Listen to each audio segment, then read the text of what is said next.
You want to know what breaks her? Not your crying, not your pleading, not your long messages at 2 a.m. What breaks her is when you vanish, when you stop explaining yourself, when she wakes up and you're no longer checking, no longer chasing, no longer there. Because silence isn't empty. It's full of everything she took for granted. Comment, she lost access. If you're ready to become the man who never begs again, you were lied to, told to be vulnerable, told to communicate more, told that the more you gave, the more she'd love you. And now you're sitting here broken, ghosted, ignored, wondering why your loyalty was punished. The world isn't built for nice guys. Modern dating is brutal, unforgiving, and full of masks. Men like you are being emotionally drained, used, and tossed aside. And most of us don't even realize the power we gave up. The truth, you were always the prize. You just forgot. And this video will remind you. Number one, you were always the prize. You handed her the crown without even realizing it. And she wore it not with grace, but with entitlement, turning your loyalty into her leverage, feeding on your attention like it was owed, not earned. She never had to work for your time because you gave it freely, not knowing that what comes easy is rarely respected. And while you bent over backwards, thinking love was about sacrifice, she watched from a pedestal you built under her feet with your own spine. You thought if you gave more, she'd stay. If you texted more, she'd love you deeper. If you showed up more, she'd choose you every time. But love doesn't grow in the soil of desperation. It rots there. And what she smelled was not need. It was your belief that you weren't enough unless she told you so. You begged without words, just with your availability, your instant replies, your sleepless nights wondering if she read your message and just didn't care enough to respond. You convinced yourself that maybe she's busy, maybe she's confused, maybe she's afraid. No, she saw the imbalance.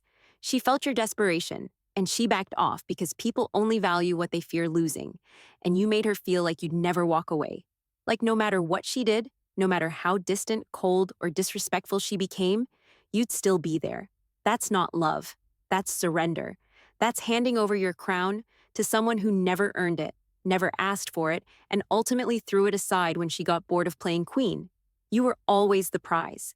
Not because you had money or looks or status, but because you had loyalty, consistency, fire. But no one sees fire when it's always burning just for them. You have to let the flame pull back so they notice the cold. You have to become what you were before you met her. Before you lost your edge chasing someone who never looked back. You don't become more valuable by giving more. You become more valuable by remembering that your worth isn't something to be proven, it's something to be realized. And once you realize it, the game changes. You stop explaining yourself, you stop waiting, you stop chasing. Because kings don't run after what walks away. They build, they rise, and they let the ones who couldn't see their worth fade into the fog of their past. You were always the prize. She just didn't treat you like it. And now she doesn't get to. Number two, pain is the pathway to power. The pain you feel isn't a punishment. It's the gateway, the revelation, the crack in the illusion she built. And every tear you've shed is a chapter in the story that ends with your rebirth. You weren't weak because you cared. You weren't soft because you believed in the promise of forever. But now you know better because that pain, the one that grips your chest in the dark, the one that plays back memories like a loop you can't mute, is your transformation calling you. It's life itself ripping off the blindfold, tearing away the comfort so you're forced to see what's real. And what's real is this. She left. And she didn't just leave your life, she left you questioning your value, your reality, your worth. But that pain, that excruciating emptiness is the tool that carves your next version. You either collapse beneath it or you carve your edge with it. Most men numb themselves. They run into distractions, into the arms of another woman, into the glow of their phones, into the haze of substances that cloud the hurt but never kill it. But the men who rise, they do the opposite. They sit with it, they bleed with it, they listen to it, because pain is information. It tells you what mattered too much, where you gave too much, and where you forgot who the hell you were. She didn't just break your heart, she exposed where you were still asleep. That pain is now the spark. And if you're brave enough to stop running and start facing it, it will build you. It will sharpen you. You'll learn that your worth was never defined by who stayed or left. You'll realize that you're not rebuilding to get her back. You're rebuilding so no woman ever holds that kind of power over you again. The pain is the invitation to rise, to evolve, to remember that you were never meant to stay broken. And if she saw your pain and walked away, then she doesn't deserve the man who rose from it. And if this truth has lit even a spark inside you, then imagine what an entire guide built on these principles could do for your life. The Stoic Relationship Blueprint isn't just a book, it's a weapon. It's everything they never wanted you to know about walking away, standing tall, and never chasing again. This isn't theory, this is survival. It shows you how to detach, how to rebuild, how to be the man who doesn't flinch when she pulls away. Once you have it, it's yours forever. You don't rent power, you own it. And this book will sit quietly on your phone, always ready, always waiting, always reminding you who you truly are.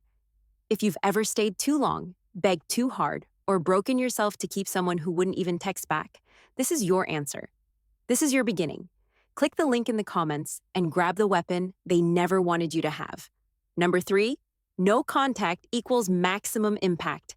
She expected you to come running, expected the same chase you gave her every time she pulled away.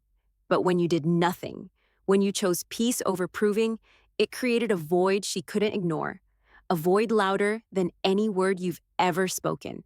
She counted on your weakness, on your attachment, on the emotional leash she trained you to wear without you even noticing. And every time you reached out, every time you checked in, every time you asked if she was okay, she fed off that energy like it was oxygen. But the day you chose to disconnect, not just in action, but in thought, in presence, in focus, that's the day everything shifted. You see, she didn't miss you when you cried. She didn't miss you when you poured your heart out in long texts that she barely read. She missed you when she started wondering if someone else took your place, if someone else now had access to your heart, to your strength, to the time you used to give her like a gift she never valued. That's what no contact does. It cuts off the supply not just of words, but of validation, of access, of attention. And in that space, she starts to feel something she never associated with you. Loss, not of control, not of convenience, but of something she thought was permanent. And this isn't about revenge. This is about breaking a pattern that was killing your self-respect. It's about choosing yourself in a world that convinced you love means chasing the one who runs from you. But real love, healthy, honest love, doesn't require constant pursuit. It doesn't demand you sacrifice your dignity just to get a reply. So when you go quiet, when you stop trying, when you pull back, not to punish, but to protect, she feels it in her scrolling, in her wondering, in her sudden need to check your page after weeks of ignoring your messages. She may not admit it, but she will feel it. Because the man who once chased now walks with purpose, and the absence she took for weakness becomes the moment she realizes she may have just lost someone irreplaceable. Number 4, stop texting, stop watching, stop caring. Every scroll through her feed, every late-night text you type and delete, every second spent wondering what she's thinking is another drop of your power handed to someone who already decided you were replaceable. And yet here you are, holding on to the fantasy version of her. The one who cared, the one who smiled, the one who made you feel like you were everything while ignoring the reality. She chose distance. She saw your value and didn't honor it. She knew your heart and treated it like a safety net. And the longer you stare at her stories, the more you wait for that one message, the more you analyze her every online move, the more you chain yourself to a woman who's already walked out of the door in her mind.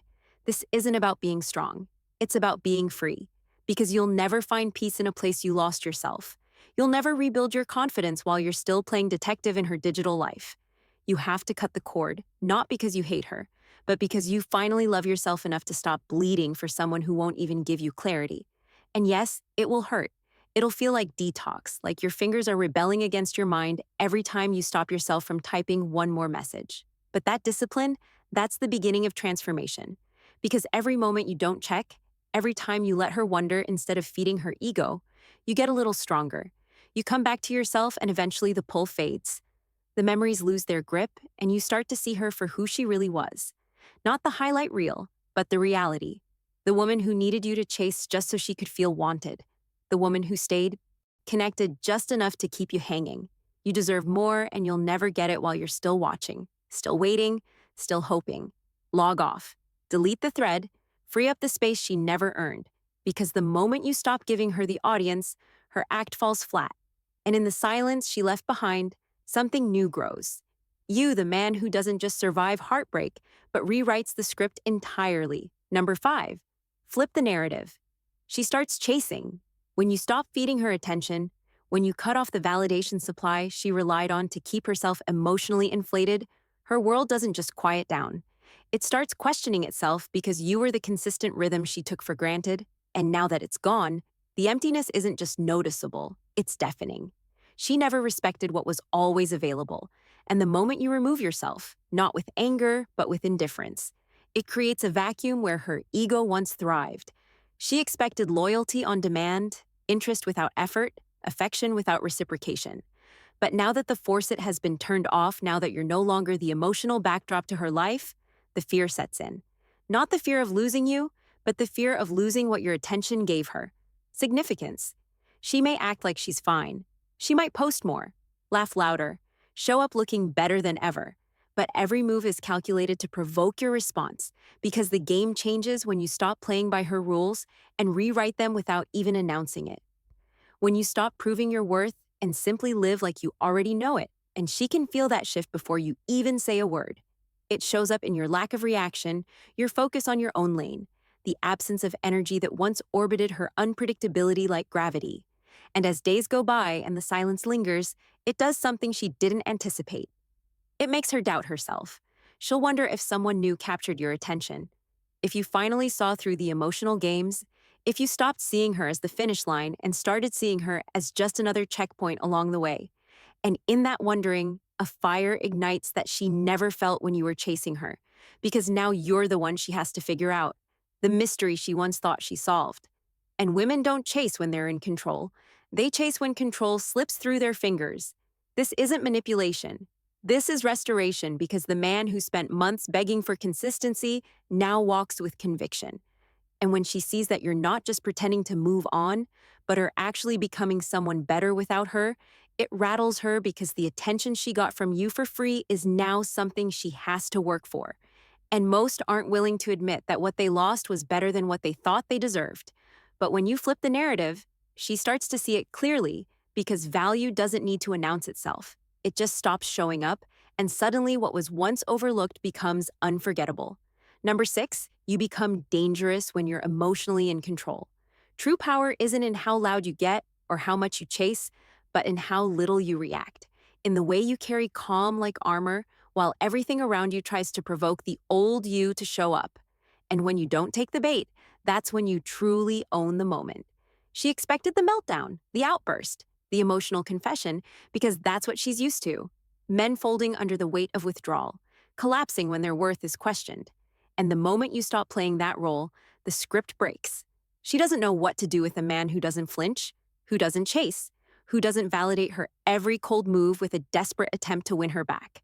And that confuses her, scares her even because emotional predictability was her currency. And you just stop trading. But this isn't about her anymore. It's about you. About mastering the urge to explain yourself, the instinct to clarify, to beg, to unpack your worth like it's some discounted gift waiting for her to unwrap. When you stay composed, when you don't explain your absence, when you no longer give emotional discounts to someone who paid nothing to earn it, you transform. You become the man who leads not with words, but with weight. And that weight of control, of restraint, of discipline is felt in every room you walk into, in every message you don't send, in every argument you don't engage in. You were trained to believe that feelings make you weak, but feelings managed well make you unshakable, not cold, clear, not detached, disciplined. The world doesn't know what to do with a man who owns his energy. And neither does she because she was counting on you being reactive, on you crumbling when she withheld attention. But now she's met a version of you that doesn't seek her approval because he's too busy building something bigger than validation. Peace, the kind that can't be taken, only chosen. And when you arrive at that place, you stop apologizing for your distance. You stop explaining your healing. You stop giving the old you a seat at the table when your evolution demands a better guest list. And that's what makes you dangerous. Not in the way the world fears, but in the way it remembers. Because when you master yourself, no one can master you. Number 7, rebuild the man who doesn't need her. You don't rebuild for her. You rebuild for every part of you that was ignored, overlooked, or dismantled trying to love someone who treated your devotion like convenience. Because the truth is, the man who rises from this isn't driven by revenge, but by remembering who he was before the world taught him to shrink to fit her comfort. You rebuild not to make her jealous, but because you're tired of being small to make someone else feel big. You're tired of tiptoeing around your own truth just to avoid rocking the illusion of a bond that only you were trying to hold together. You rebuild because you finally understand that no one is coming to save you. That closure isn't a conversation, it's a decision. And healing isn't something you wait to feel, it's something you build with your own two hands. Every morning you wake up and choose not to go back to what broke you.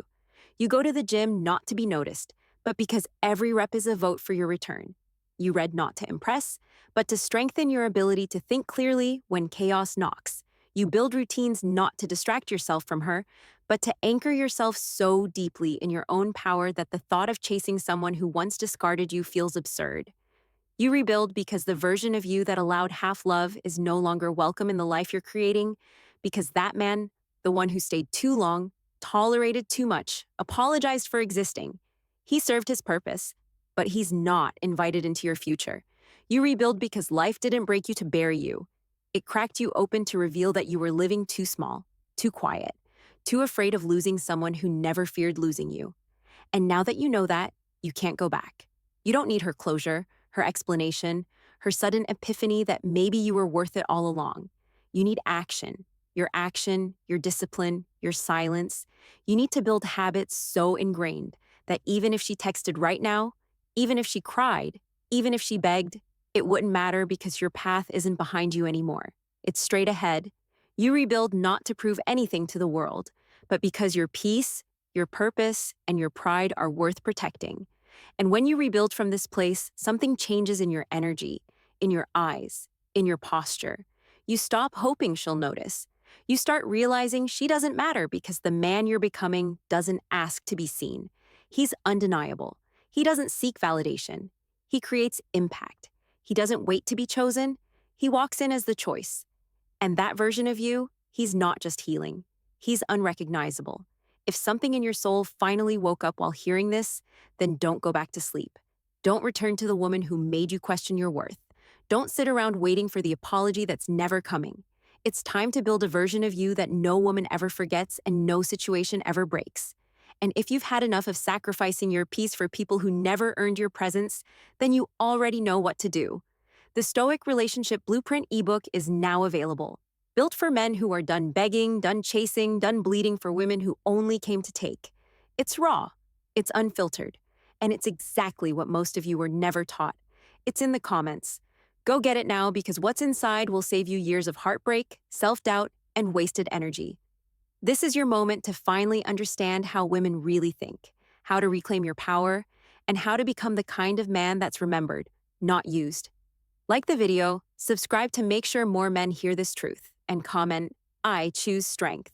If you're ready to reclaim your life before it's too late,